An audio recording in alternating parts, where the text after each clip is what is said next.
Hi student, अपन class 11 के first chapter sets को पढ़ रहे हैं। अपन 2 लेक्चर पढ़ चुके हैं जिसमें हमने बताया था समुच्चय का डेफिनेशन क्या होता है। उसके बाद कुछ एक क्वेश्चन मैंने करवाया था, एनसीईआरटी की बुक चल रही है अपनी, तो उसमें मैंने क्या करवाया था बेटा 1.1 को क्वेश्चन करवाए थे। अब अपन आते हैं समुच्चय का डेफिनेशन। अपन देख चुके हैं कि समुच्चय होता क्या है, सेट्स किस प्रकार से रिप्रेजेंट करते हैं। अब अपन पढ़ेंगे कि टाइप्स ऑफ सेट, कितने प्रकार के अपने पास समुच्चय होते हैं। तो फर्स्ट उसमें अपने पास है एकल समुच्चय, जिसको बोलते हैं सिंगलटन सेट। तो एकल समुच्चय या सिंगलटन सेट का मतलब क्या है? अच्छा, अपन देखें यहाँ पर तो क्या लिखा, एकल समुच्चय। क्या लिखा बेटा? एकल। एकल का मतलब क्या होता है? एक। यही तो है, और क्या है? एकल का मतलब क्या होता है? एक समुच्चय। तो इसमें इसकी जो परिभाषा है आप तो क्या लिख सकते हो? ऐसा समुच्चय जिसमें केवल एक अवयव हो। ऐसा समुच्चय जिसमें केवल एक अवयव हो। ऐसा सेट जिसमें एक एलिमेंट हो, ओनली वन एलिमेंट, केवल एक एलिमेंट होगा, तो उसको क्या बोलेंगे बेटा? वो एकल या सिंगलटन सेट है। आप एग्जाम्पल बना सकते हो, जो भी बनाना हो। मानो मैं एक समुच्चय लिख रहा हूँ, सेट लिख रहा हूँ, कुछ ऐसा लिख दिया, बस हो गया, बस काम हो गया अपना। क्या ये एकल है, सिंगलटन है? हाँ है, केवल एक एलिमेंट होना चाहिए। आप ऐसे भी लिख सकते हो। इस किस फॉर्म का है बेटा? रोस्टर। किस फॉर्म का बेटा? रोस्टर। अब मैं सेट बिल्डर फॉर्म में लिखूं तो कुछ ऐसा भी लिख सकते हो, एक्स ऐसा है कि एक्स, एक्स ऐसा है कि एक्स, क्या बनाऊं? एक्स ऐसा है कि एक्स, दो एक्स ऐसा है कि एक्स, 2 और 4 के बीच, 2 और 4 के बीच एक प्राकृत संख्या। अब देखो, क्या ये एकल है? क्या ये एकल है? ये देखो ध्यान से, एक्स ऐसा है कि एक्स, 2 और 4 के बीच एक प्राकृत संख्या। तो 2 और 4 के बीच में प्राकृत संख्याएं कितने मिलेंगी? नेचुरल नंबर कितना मिलेगा? कितने मिलेंगे बेटा?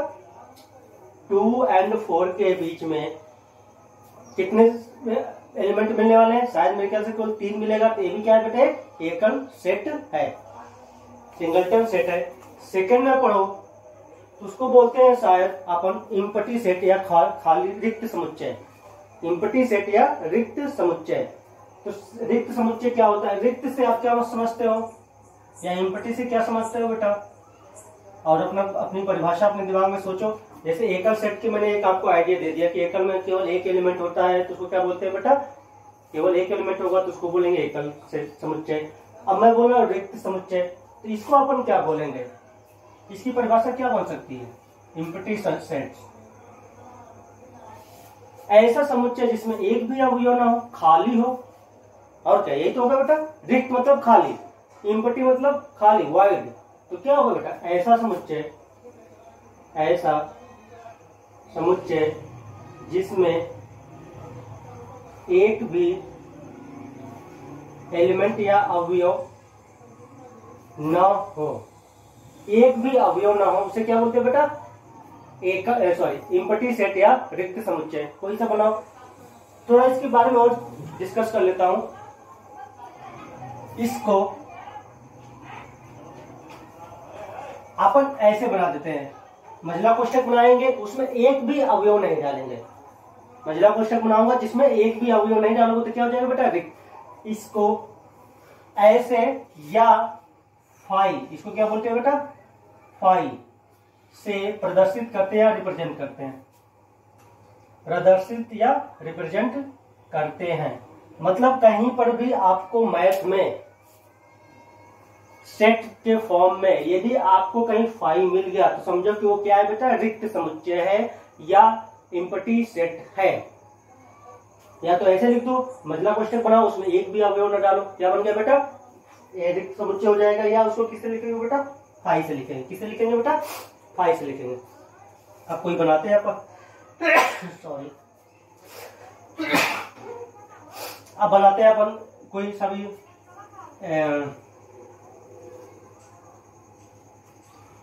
एक्स ऐसा है कि एक्स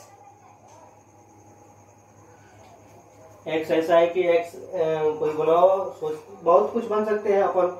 लिख दें एक्स ऐसा है कि एक ऐसी इसी फॉर्म में बना देता हूं। देखो इसी को मैं अभी रिक्त में बदल देता हूं, खाली में। 2 और 3 के बीच प्राकृत संख्या, नेचुरल नंबर। अब बोलो क्या रिक्त है कि नहीं है? क्या ये एम्प्टी है कि नहीं? एक्स ऐसा है कि एक्स 2 और 3 के बीच प्राकृत संख्या। 2 और 3 के बीच में कोई प्राकृत संख्या बताओ बेटा। एक भी मिलेगा? एक भी मिलेगा? नहीं मिलेगा। एक भी मिलेगा बेटा? नहीं मिलेगा। मिलेगा? 2 और 3 के बीच में कोई प्राकृत संख्या है ही नहीं, तो ये क्या बन गया बेटा? रिक्त समुच्चय हो गया। अब थर्ड आते हैं अपन इन सब का यूज है बेटा, जो भी बता रहे हैं टाइप्स ऑफ सेट। इसमें आपके जितने भी सिंगलटन हो गया, एम्प्टी हो गया, आगे बोलते हैं परिमित। परिमित से पहले मैं एक चलो यही बता दूं, परिमित समुच्चय, इसको बोलते हैं फाइनाइट सेट। अच्छा, फाइनाइट सेट या परिमित मतलब क्या हो गया? परिमित समुच्चय या फाइनाइट सेट, तो इसका मतलब क्या होगा बेटा? परिमित मतलब क्या होता है? सीमित। परिमित मतलब उसको एक जगह रोक दो, कहीं पे रुके, कहीं पे रुक जाए। तो ऐसा समुच्चय जिसमें ऐसा समुच्चय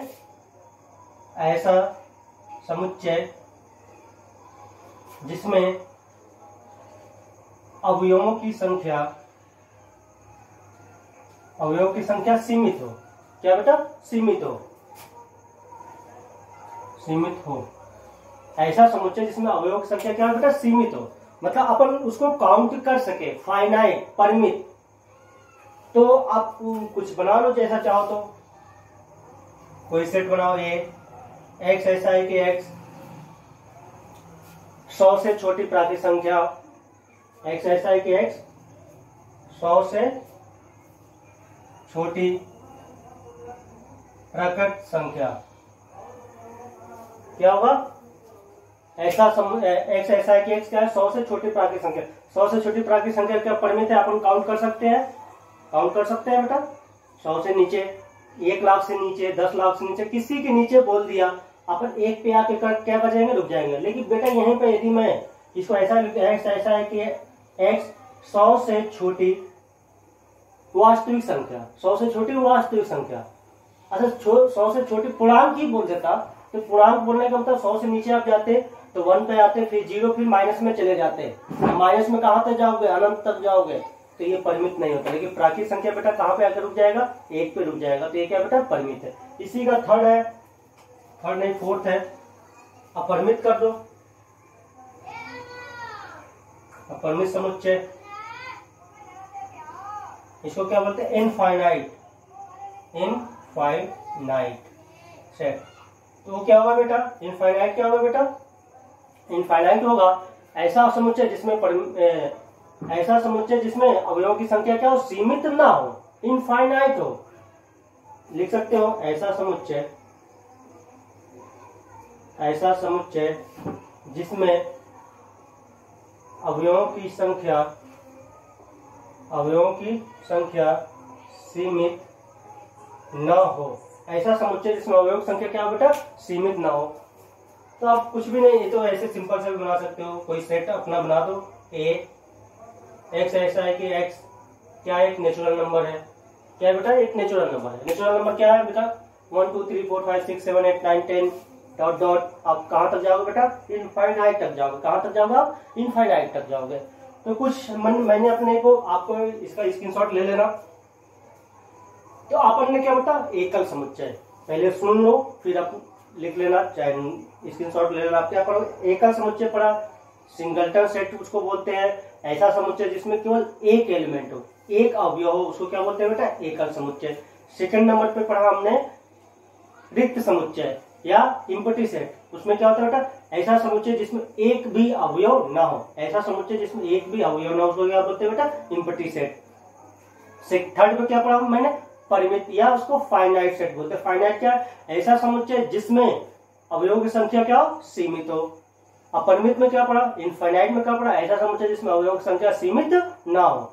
ये हो गया अपने 4। इसके आगे नेक्स्ट अपन पढ़ेंगे जिसमें थोड़ा सा एक पॉइंट और बता दे रहा हूं जो मैं बताना चाह रहा था आपको कि चलो उसको लास्ट में बता देंगे या तो लिखो। इसके बाद अपने पास है 4th पॉइंट में समान समुच्चय। अब वो टाइप्स नहीं आएगा, वो टाइप्स नहीं अपना, या ऐसे आपको बता दे रहे हैं किसी समुच्चय की कोटि, किसी समुच्चय की कोटि, ये इंपॉर्टेंट अपना, किसी समुच्चय की कोटि।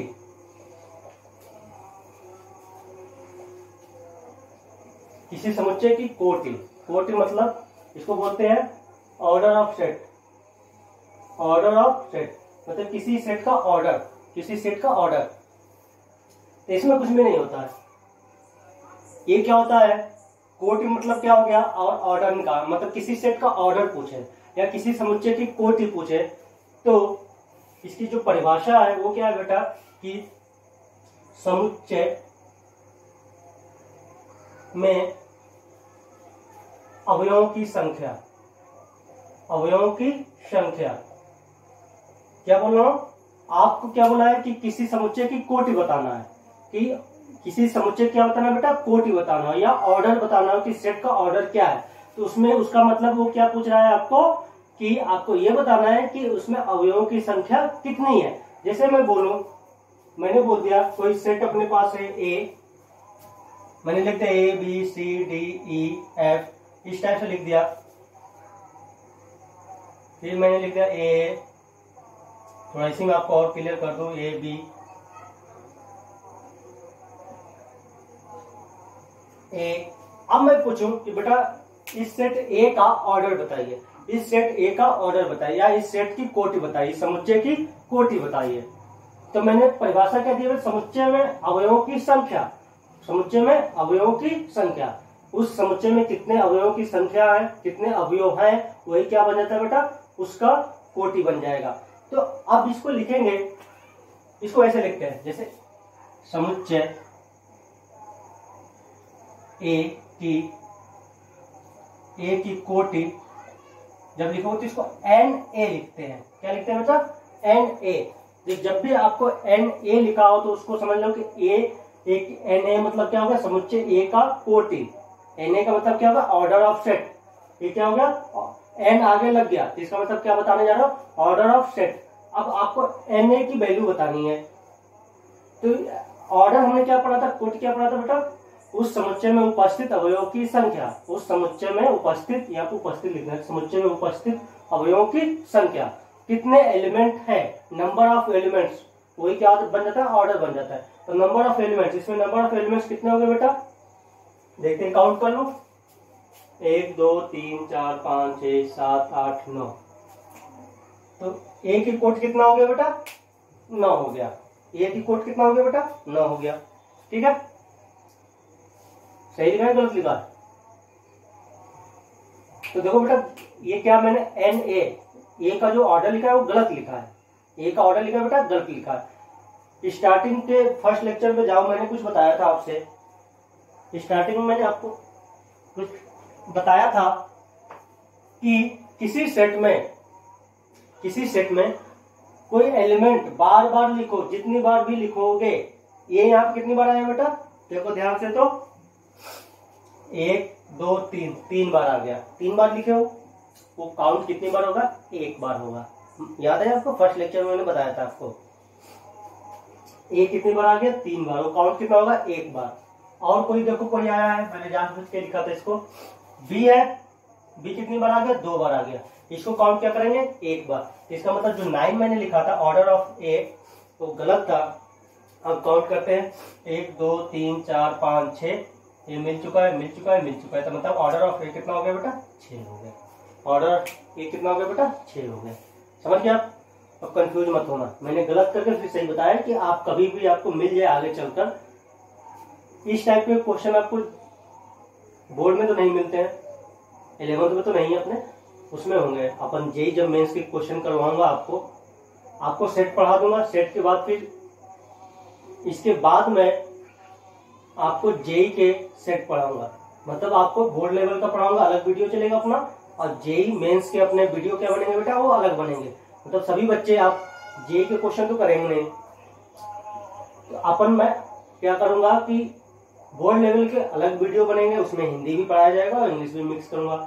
लेकिन जब मैं आईआईटी की वीडियो बनाऊंगा सेट पे, तो वो बेटा थोड़ा सा इंग्लिश में रहेगा और क्वेश्चन का थोड़ा लेवल हाई रहेगा। तो सभी बच्चे तो पढ़ते नहीं है, तो बोर्ड लेवल वाले अपना अलग वीडियो देखेंगे, और जो आईआईटी मेंस के लिए रहेंगे उनके लिए अपना अलग वीडियो बनेगा। जैसे मैं क्लास 12th में कर रहा हूँ, क्लास 12th में मैंने मैट्रिक्स पढ़ा दिया है, तो मैट्रिक्स से मैंने आईआईटी का अलग वीडियो बनाया है, फिर डिटर्मिनेंट के पढ़ा रहा हूँ। तो ऐसे ही आपको भी मैं यही काम करूंगा कि पहले सेट पढ़ा दिया बोर्ड लेवल का, एक बार बोर्ड लेवल का पढ़ा दूंगा, आप वीडियो देख लोगे, तब आप थोड़ा सा जेई मेंस के अपन जब क्वेश्चन करेंगे तो आपको डाउट नहीं होगा कि हाँ कुछ कठिन सा नहीं लेगा।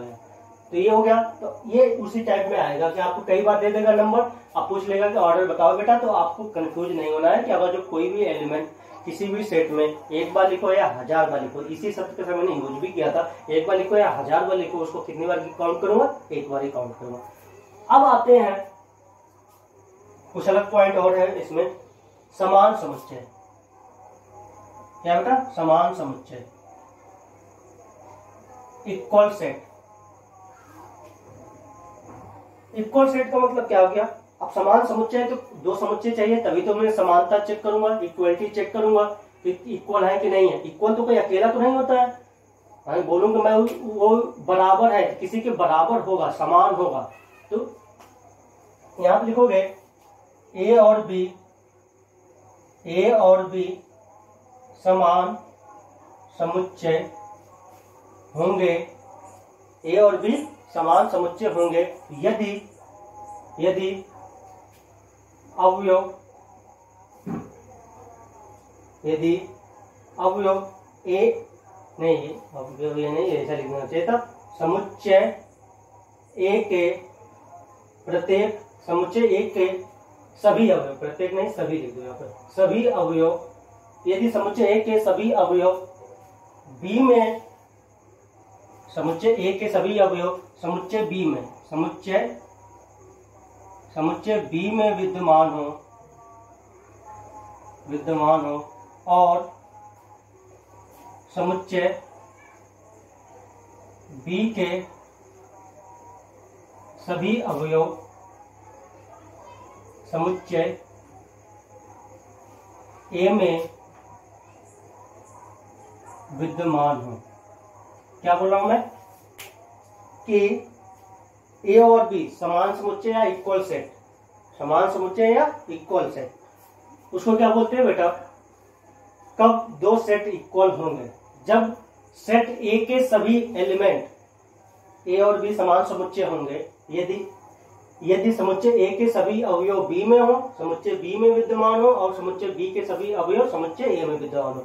मतलब every element of set A in set B and every element of B in set A, सभी ए के अवयव बी में हो, सभी बी के अवयव ए में हो, तो उसको क्या बोलेंगे बेटा कि ए और बी समान समुच्चय है। जैसे मान लो मैं एग्जांपल लिख रहा हूं, ऐसे ए में बना दिया 1 2 3 4, अब बी को मैंने ले लिया ऐसे 1 2 3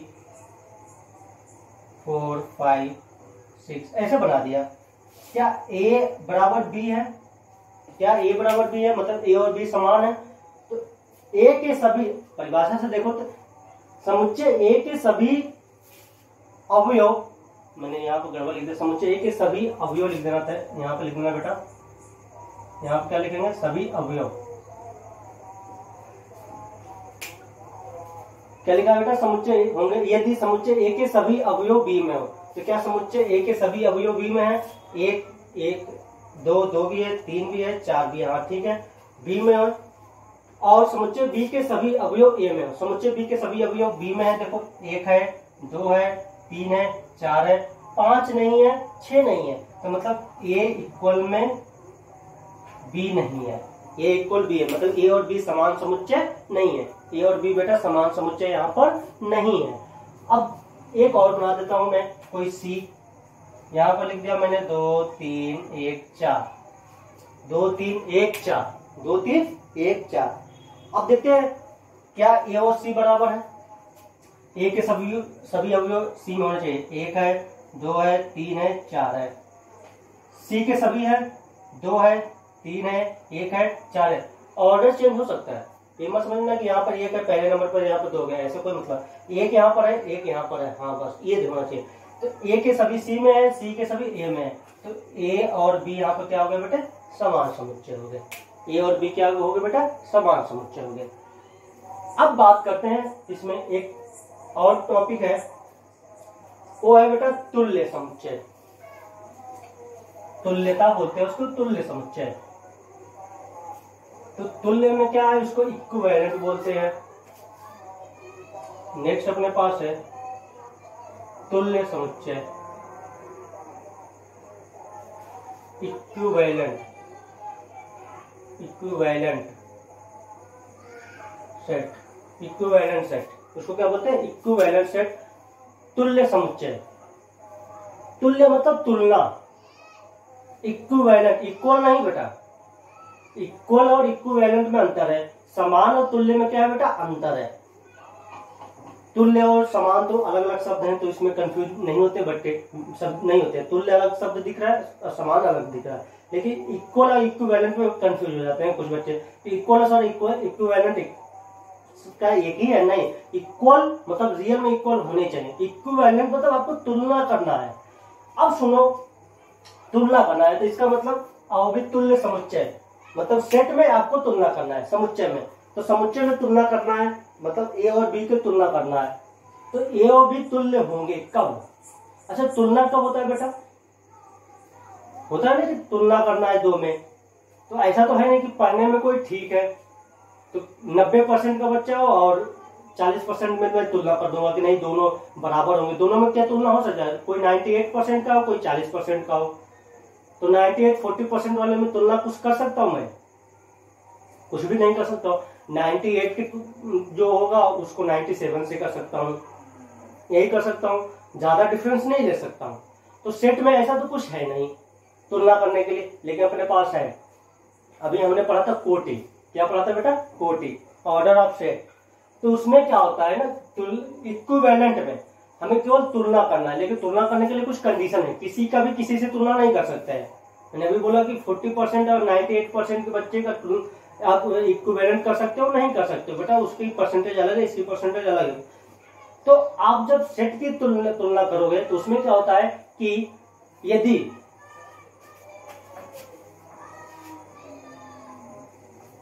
ए और बी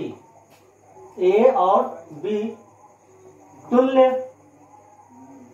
समुच्चय होंगे, ए और बी बेटा तुल्य समुच्चय होंगे यदि ए और बी के कोटि समान हो। क्या बोल रहा हूं? ए और बी तुल्य समुच्चय होंगे, ए और बी तुल्य समुच्चय होंगे जब ए और बी के क्या हो बेटा? कोटि समान हो। कोटि समान है तो मैं क्या कर सकता हूं बेटा? दोनों की तुलना कर सकता हूं। यदि कोटि समान नहीं होगा तो आप दोनों की तुलना बेटा नहीं कर सकते हो, दोनों की तुलना आप नहीं कर सकते हो। तो अब जैसे मैं मान लो कोई एक सेट ले लो ए बी सी, और कोई सेट मैंने बी ले लिया 1 2 3 4, क्या ए और बी तुल्य होंगे? क्या सेट ए और सेट बी इक्विवेलेंट हो सकते हैं? तो दोनों के ऑर्डर सेम होने चाहिए। इसके ऑर्डर कितना बेटा? अवयवों की संख्या 1 2 3, 3 है, इसमें अवयवों की संख्या कितने? 1 2 3 4, इसमें 4 है, मतलब इसकी कोटि क्या है? एन ए बराबर में क्या है बेटा? 3, एन बी बराबर में बेटा कितना है? 4 है। तो यहां पर क्या हो रहा है? एन ए इक्वल ना, एन ए बराबर नहीं है एन बी के, नहीं, इसलिए ए और बी तुल्य समुच्चय नहीं होंगे। ठीक है बेटा, दोनों के ऑर्डर सेम होने चाहिए। यदि ऑर्डर सेम है तो तुल्य होगा, ऑर्डर सेम नहीं है तो तुल्य नहीं होगा। अब यहां पर आपको ये मैं ऐसे भी सी को ले लेता हूं, जैसे यहाँ पे गलत करके आपको सिखाया था, ऐसे यहाँ पर ले लेता हूँ। अब 1 2 3। तो यहाँ पे क्या हो रहा है, एन ए इक्वल में क्या है, एन सी है। देखो ऑर्डर ऑफ एन ए कितना है, 1 2 3। ऑर्डर ऑफ सी कितना है, 1 2 3। दोनों ऑर्डर सेम हो गए, इसलिए आपका ए और सी तुल्य समुच्चय होंगे, तुल्य समुच्चय होंगे। ठीक है बेटा, तो आपके शायद डेफिनेशन तो क्लियर हो गए। हाँ, सब कुछ बता दिया है। 1.2 के जितने भी आपके पास वो है, वो मैंने सब कुछ बता दिया आपको। अब 1.2 के क्वेश्चन अपन ट्राई करेंगे, देखते हैं कैसे हैं, क्या है हिसाब किताब, उसका चेक करते हैं। जल्दी से आप बुक ले लीजिए, एनसीईआरटी बुक चल रही है बेटा। आप स्क्रीनशॉट ले लिया करो, यदि मैं भूल जाऊं बोलने के लिए बेटा स्क्रीनशॉट आप बैक करके आप स्क्रीनशॉट ले लेना इसका, या तो कॉपी पे नोट करते रहना मेरे साथ। पेन कॉपी लेकर बैठा करो आप। क्लास नहीं है बेटा, ऑनलाइन क्लास है, तो ऑनलाइन क्लास में आपको खुद ही मेहनत करनी पड़ेगी। ऑफलाइन में तो अपन करवा लेते हैं, उसमें तो आप पढ़ ही लेते हो, चाहे प्यार से मोहब्बत से पढ़ लो या ऐसे भी पढ़ लो। कई प्रकार के स्टूडेंट होते हैं, उनको प्यार से पढ़ने लगते हैं, किसी को जब तक ठोको नहीं तब तक पढ़ाई नहीं करते हैं। ठीक है बेटा ना, तो आप क्या करो, आपको खुद ही पढ़ना है, सीधी सी बात है। 10th नहीं है, 11th है और 12th है। 10th मैंने पहले बता दिया होगा शायद, तो बर्थ सर्टिफिकेट बताता है बस, और आपके कैरियर में उसका कुछ भी यूज नहीं है। बर्थ सर्टिफिकेट का काम आता है, 98 हो 99 हो, उससे कुछ भी मतलब नहीं है, उस परसेंटेज से कुछ भी मतलब नहीं है। आपको अब लग जाना है 11th एंड 12th। 2 साल मेहनत करो, जहां चाहो वहां पहुंचो। 99% 10th में ला दिया हो तो आईआईटी वाले डायरेक्ट बुलाएंगे नहीं। आईआईटी वाले उन्हीं को बुलाएंगे जो उनके एग्जाम को क्रैक करेगा, जो जेई के क्रैक करेगा उन्हीं को बुलाएगा। और तो नहीं है कि 99 है आप आ जाइए डायरेक्ट मेरे यहाँ एडमिशन ले लीजिए। 11 जेई के क्रैक करने के लिए आपको 11th और 12th 2 साल मेहनत करनी पड़ेगी। ये मत समझना कि 11th क्या पढ़े, बोर्ड बहुत बच्चे पढ़ते नहीं है। 11th क्या पढ़े, जरूरत क्या है अपने को पढ़ने के लिए, क्योंकि 11th में बोर्ड तो है नहीं, अपन पास तो हो जाएंगे। लेकिन मैंने आपको फर्स्ट लेक्चर में बताया था, वैसे सेट जो पढ़ा रहा हूँ उसके लिंक कहाँ तक है, उसके लिंक सीधे प्रधानमंत्री तक है, समझ लेना। नीचे से प्रधानमंत्री तक पहुंच गया था। कितने क्वेश्चन, 70% तक तो समझ लो कि वो सेट से लिंक है, फंक्शन ये सब कुछ मैंने बताया था। तो आप क्या करो, 11th में पढ़ाई स्टार्ट कर देना। ऐसा नहीं है कि नहीं पढ़ने की क्या जरूरत है, हो गया था ना 9th पास हो गए थे बच्चा और 10th अपने 11th पास हो गए थे, तो पास ना होकर आपको आगे कुछ करना है, पास केवल नहीं होना है। अब अपन उसके एग्जाम्पल्स करते हैं एनसीईआरटी के। तो उसमें दिया है कि अब देखो ये 1.2 केवल मजाक किया हुआ है, आप देखना कुछ है नहीं इसमें। एग्जाम्पल में बोला है बेटा कि बतलाइए कि निम्नलिखित समुच्चयों में से कौन सा परिमित है कौन सा अपरिमित है, मतलब कौन से फाइनाइट सेट है कौन से इनफाइनाइट। जिसको काउंट कर सके, जिसको आप काउंट कर लोगे वो क्या हो जाएगा, फाइनाइट। जिसको काउंट नहीं कर पाओगे वो क्या होगा बेटा, इनफाइनाइट। अब इसमें बोला हुआ है कि फर्स्ट में एग्जांपल नंबर शायद ये 6 दिया है, इसमें आपको बताना है कि कौन से फाइनाइट है कौन से फाइनाइट नहीं है। इसमें दिया है कि x सच दैट x एक n है, प्राकृत संख्या है, और आपको दिया है x-1 और x-2 इक्वल टू 0। क्या ये फाइनाइट सेट है, क्या बेटा ये फाइनाइट सेट है। x क्या है, n है, और ये दे रखा है। तो यहां से देखो तो x की वैल्यू कितनी आएगी, 1 आएगी, और x की वैल्यू कितनी आएगी, 2 आएगी। तो ये सेट क्या बनेगा, 1 और 2 बन जाएगा। देखो तो क्या होगा, x n है और इसका ये दे रखा है, तो आप यहाँ से x की वैल्यू 1 और x की वैल्यू कितना हो जाएगा, 2 हो जाएगा। 1 और 2 तो फाइनाइट है, काउंट कर सकते हो, हाँ कर सकते हैं। ये क्या हो जाएगा, फाइनाइट सेट हो जाएगा। बस यही बताना है आपको। इसमें आगे दे रखा है, फिर इसमें कई सारे दे रखे हैं, आप देख लेना कि फाइनाइट कौन है इनफाइनाइट कौन है। और एग्जांपल नंबर 7 में क्या दिया है, समुच्चय को एक छाटी है, यदि कोई ऐसा है, आपको क्या बताना है बेटा, समान समुच्चय बताना है। एग्जांपल नंबर 7 को थोड़ा सा मैं आपको डिटेल में बता देता हूँ। एग्जांपल नंबर 7 में आपको दिया है कि आपको समान समुच्चय बताना है कि कौन कौन से हैं। एक सेट आपको दिया है 0, बी दिया है बेटा आपको x such that x is greater than 15 and और x लेस देन 5, ये दिया हुआ है। सी दिया हुआ है आपको x such that x -5 equal to 0 दिया हुआ है। फिर ई दे रखा है, ई नहीं सॉरी डी दे रखा है बेटा, डी दिया है x स्क्वायर इक्वल टू 25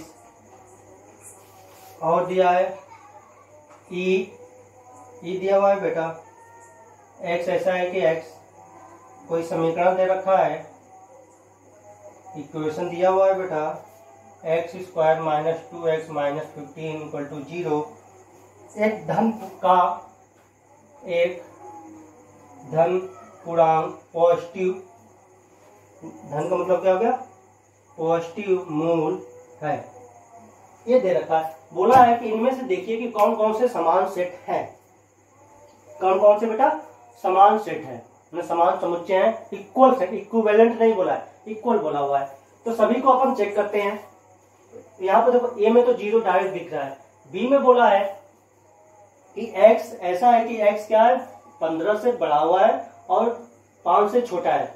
बताइए कोई ऐसा सेट, कोई नंबर ऐसा हो सकता है कि जो 15 से बड़ा हो 5 से छोटा हो जाए, कोई हो सकता है?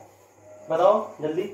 बी में कौन कौन से अवयव आने वाले, कौन कौन से एलिमेंट आने वाले हैं, जल्दी बोलो, दिमाग लगाओ।